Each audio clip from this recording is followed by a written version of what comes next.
on va évoquer à présent un autre syndicat mixte, c'est le PETR, Sud-Manche Vélizy-Mont-Saint-Michel, le PETR, Pôle d'équilibre territoires ruraux. Donc ce syndicat mixte est le résultat de la fusion du Pays de la Baie du Mont-Saint-Michel, qui lui-même était le résultat de la fusion du Pays d'Avranches et du Mortagne il y a quelques années. Le PETR a vu le jour en 2017 et inclut aujourd'hui le SCOT, schéma de cohérence territoriale, et porte différentes compétences pour les trois communautés de communes et l'agglomération du Sud-Manche, à savoir le Grand Ville-Terre-et-Mer, Vic-du-Intercom et Mont-Saint-Michel-Normandie. Alors ces compétences, quelles sont-elles? Je vais vous les rappeler parce que ça va être écrit dans le texte.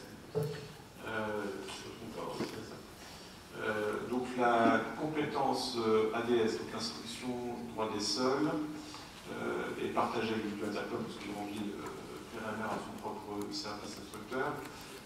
La compétence économique pour le PETR est notamment liée aux aides qui sont apportées à la plateforme initiative Pays de la Baie.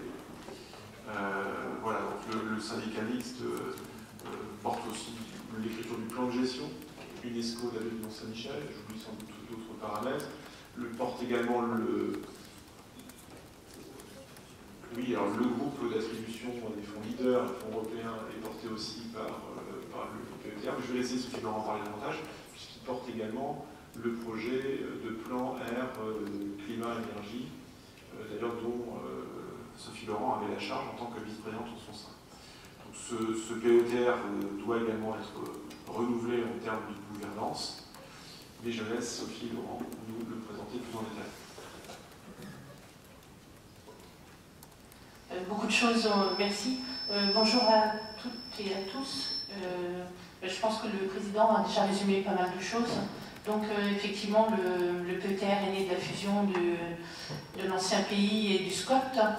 Donc bien sûr, il y a la gestion du schéma de cohérence territoriale, l'interscot avec la Bretagne, puisque c'est l'interscot concernant la baie du Mont-Saint-Michel, les fonds européens comme il a été dit, le plan climat air énergie territoriale, la transition énergétique, les énergies renouvelables, la plateforme initiative en B qui porte donc l'économie, avec également l'opération collective de modernisation du commerce et de l'artisanat.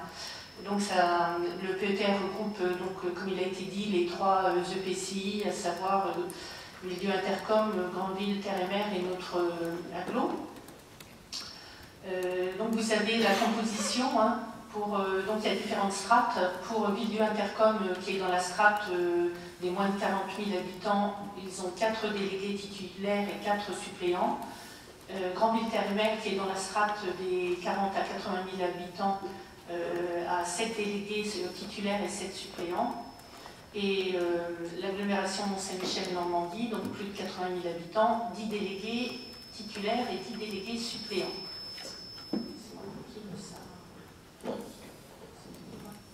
Alors les représentants de la précédente mandature étaient les personnes suivantes. Donc,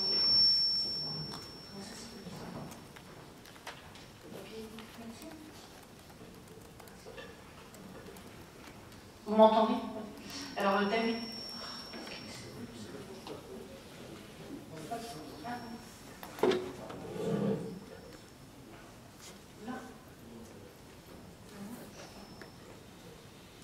Donc David Nicolas, Eric Goupil, Michel Gérard, Jean-Claude Arnaud, Jean-Pierre Carnet, Vincent Bichon, Franck Enouf, Sophie Laurent, Hervé de Soroir et Gilbert Badiou étaient donc les délégués titulaires de la précédente mandature.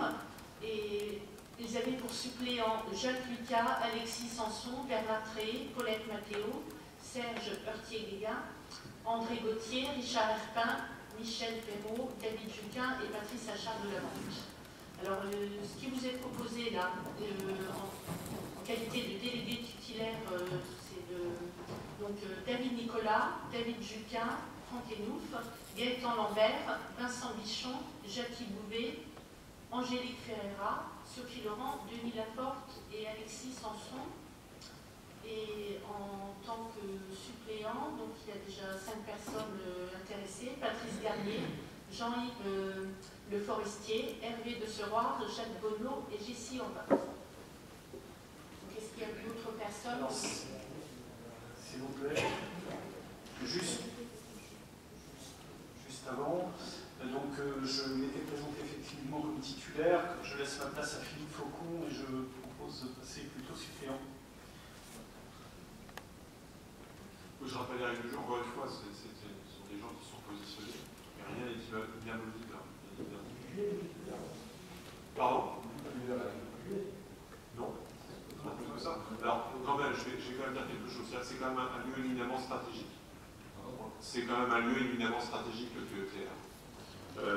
Je vais prendre l'exemple je vais prendre Angélique Ferrard, qui est VP en charge de l'économie, qui se présentera à la fin de la séance, via sa délégation. Je pense que si le VP en charge de l'économie n'est pas dans le PETR, ça n'a pas de sens. Il faut y être.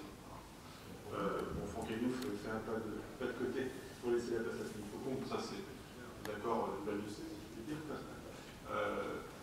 Il y a des vice-présidents qui doivent absolument être dedans. Je vais prendre l'exemple de Gaëtan Lambert, qui est en charge de l'urbanisme. Étant donné qu'on traite le sujet du SCOT, le PETR, si le VP en charge de l'urbanisme n'est pas dans le PETR, ça n'a pas vraiment de sens non plus. Il y a des arrimages qui sont indispensables. Donc voilà, je préfère être clair quand même. Tout n'est pas réglé d'avance, évidemment, mais il y a des rôles qui peuvent être tenus dans cette assemblée. Michel, tu lèves la main. Tu apportes un micro. Non, je dis ça parce que le mandat précédent, j'étais suppléant et j'étais amené à être rappelé souvent par l'absence de titulaire. C'est pour ça que j'en ai nommé titulaire pour pas, voilà, souvent eu des absences et même en insistant pour que je sois présent, pour avoir le quorum. Voilà, c'est un peu dommage. Et David, est-ce que je peux ajouter quelque chose? C'est pas pour être candidate, c'est juste que dans la présentation que vous avez faite, j'ai pas entendu, mais un élément, une composante importante qui est le conseil de développement. Le conseil de développement, il est commun aux 3 intercommunalités, c'est-à-dire qu'on n'en a pas en propre sur la communauté d'agglomération, mais on s'appuie sur celui du PETR. Donc, tous les gens qui sont intéressés par l'économie, voilà, je les engage quand même, c'est un élément important du PETR, même si ça, disons que ça vivotait. C'est une entité à part, qui s'adosse au PETR, mais qui est présidée par une personne qui n'est pas élue. C'est vrai que ce conseil de développement, qui est un outil démocratique utile pour amener un regard extérieur au fonctionnement de collectivités, surtout un syndicalisme comme celui-ci, n'a pas réussi à renaître suite à la fusion communautaire de 2017, c'est clair. Donc il y a aussi à remettre sur la table la question de ce conseil de développement, sachant que nous, collectivités, en tout cas communauté d'agglomération, nous pourrions avoir notre propre conseil de développement. Comme en Lutte-et-Mer, on avait fait le choix d'en avoir un seul pour l'ensemble du territoire du Sud. Ça restera à questionner dans les faits. Est-ce qu'on peut proposer un suppléant? Alors, on va donner le micro à Alain Bachelier. On ne t'entend pas, là, ça va être Est-ce qu'on pourrait proposer un suppléant? Aujourd'hui, c'est des délégués permanents, mais est-ce qu'on peut proposer un suppléant pour être délégué adjoint? Qu'est-ce que tu veux dire? Parce que, écoutez, je suis délégué pour la commune de Saint-Jean-de-Thorins ici au niveau de la commune d'agglomération, et il y a un suppléant au niveau de la commune. Est-ce que ce suppléant, on pourrait le proposer? Ah oui, est-ce que le suppléant de la commune de Saint-Jean-de-Thorins pourrait siéger au sein de ce PETR? C'est une question juridique, il faudra regarder dans le détail la question auprès des PETR. Je ne sais pas.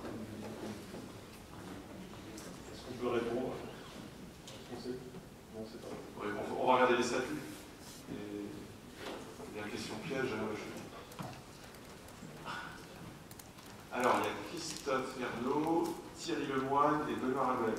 Et André Gauthier. Il y avait la main de premier. On va laisser la main, André, parce que. Ok, donc André Gauthier, candidat pour une suppléance. Christophe. Oui, je vais faire une remarque. Donc, dans le PETR, il y aura aussi la révision du schéma de cohérence territoriale qui est très important. Je vois que dans les membres délégués titulaires, il n'y a qu'une seule personne qui, si je ne me trompe pas, peut-être deux, oui, pour tout ce qui est application des communes de loi littorale. Donc moi je veux bien me présenter en délégué suppléant, parce que je vois qu'Alexis est en titulaire, mais je vois aussi très peu de personnes de petites communes qui seraient peut-être intéressantes, qui puissent intégrer ces membres délégués, puisque dans le cadre de la révision du schéma de cohérence territoriale, il sera très important aussi de pouvoir porter la voix des communes rurales, puisque ce document sera aussi l'interface après sur notre plan local d'urbanisme intercommunal, et que nous devrons être aussi très, très vigilants et très constructifs dans ce futur document. Alors on a malgré tout Alexis Sanson et Philippe Faucon. Pour les communes rurales, ces éléments-là, et pour une place de suppléant Christophe. Et là on vient d'apporter le texte de Légifrance pour répondre à Anna Bachelier. Donc en effet c'est possible. Quand on suppléant. Il lui a pas demandé. Je ne vais pas l'appeler l'enfant. En tout cas, c'est possible. En fait, c'est possible pour tout élu communal, dont la commune est membre de l'EPCI, qui compose le SDR. Alors, Benoît Ravel. On va porter un micro à Benoît Ravel et ensuite Thierry Lemoine, fond de la salle. Et oui, M. Liroc aussi.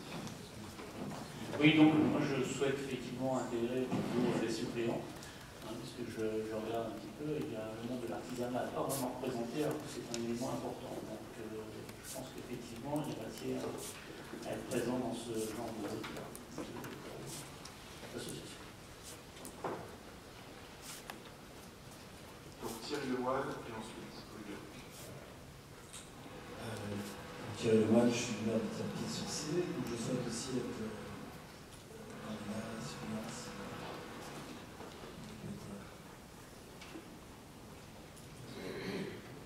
Merci. M. Liroc, vous apportez un micro. Est-ce qu'on peut apporter un troisièmement?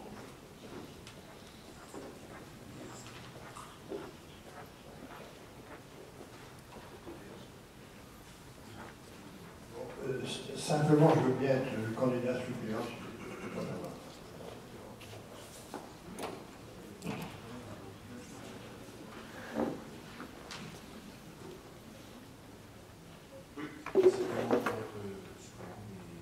Bon, on va faire le tour, voir s'il y a des suppléants plus motivés que d'autres, ou moins motivés que d'autres.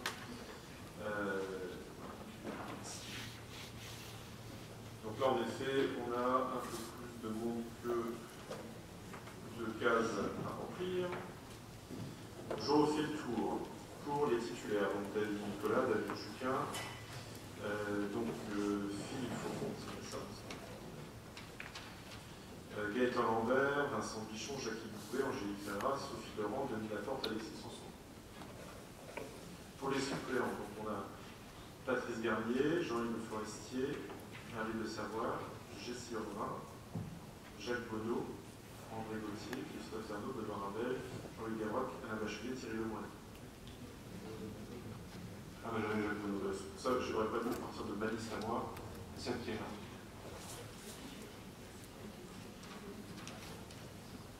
Alors, donc je vais partir de ce qui est à l'écran, c'est bien plus simple. Donc Jacques Bonneau, il n'est pas à mettre. S'il est à mettre. Oui, c'est ça, hein. Voilà. Donc ma liste est bonne. Donc on a deux personnes en tout. Alors est-ce que dans la liste qui est dressée, il y a des gens qui sont... Donc Franck, fais-tu une minute? Alors Franck dit je suis prêt à me retirer, il y a Thierry Lemoine. Esprit de corps du Val-de-Sec. Très bien. Donc Franck, on peut retirer Franck et vous. Et Hervé de Serroir aussi. Bon. Comme ça c'est parfait. Donc, si on reprend la liste complète, donc pour les titulaires, Alors moi, ce que je souhaite, on en parlera peut-être hein, sur ce PETR, sur le fonctionnement, c'est qu'on fonctionne à la fois titulaire et suppléant de manière globale. C'est-à-dire qu'il y a une transmission des dossiers, des données qui sont évoquées, de façon à ce qu'on puisse porter de manière légitime et coordonner le point de vue de la communauté d'agglomération dans ce PETR qui est un endroit où on mutualise des compétences et des projets avec les intercom et Grand Terrain. Et en effet, il faut que les deux suppléants soient aussi à la manœuvre, comme l'a dit Michel, il arrive bien souvent que. Pardon, surtout les titulaires, mais aussi les suppléants, parce que, en fait, ce qui se passe, je vais dire clairement les choses, c'est que les convocations pour le PETR arrivent souvent tard. Ce n'est pas un reproche, c'est juste une observation. Et vous savez qu'à notre niveau, à 3 semaines, un agenda il est souvent bien rempli. Et quand la convocation arrive 1 semaine et demie avant le jour de la réunion, en effet, c'est difficile d'avoir le temps. Donc on se rabat malheureusement sur les suppléants. Donc ce que je voudrais, c'est qu'on puisse avoir entre nous une vraie stratégie d'action au sein de ce PETR et que les suppléants soient aussi bien informés que les titulaires de façon à pouvoir être présents le jour J. Oui, Alexis. On va te donner un micro. Juste par rapport à ce que tu as dit, j'étais suppléant et quand on nous demandait justement d'être présent, on n'avait pas l'heure du jour en plus. C'était un peu dommage. Oui, mais je pense qu'il y a des choses à revoir dans l'organisation du PETR. Et si vous en êtes d'accord, on parlera d'une voix unie sur ce sujet. Bien, donc je fais le récapitulatif de la liste qui s'est ainsi composée. Donc pour les titulaires, nous avons David Nicolas Bonjuquin, Philippe Faucon, Gaëtan Lambert, Vincent Bichon, Jacques Bouvet, Angélique Ferreira, Sophie Laurent, Denis Laporte, Alexis Sanson. Pour les titulaires. Pour les suppléants, nous avons Patrice Garnier, Jean-Yves Le Forestier, Jessie Orvin, Laurent Miroc, Jacques Bonneau, André Gauthier, Christophe Ernaud, Benoît Rabel, Thierry Lemoine et Nava Joly. Est-ce que c'est bon pour tous? C'est bon? On y va comme ça? Bien. Je vous remercie.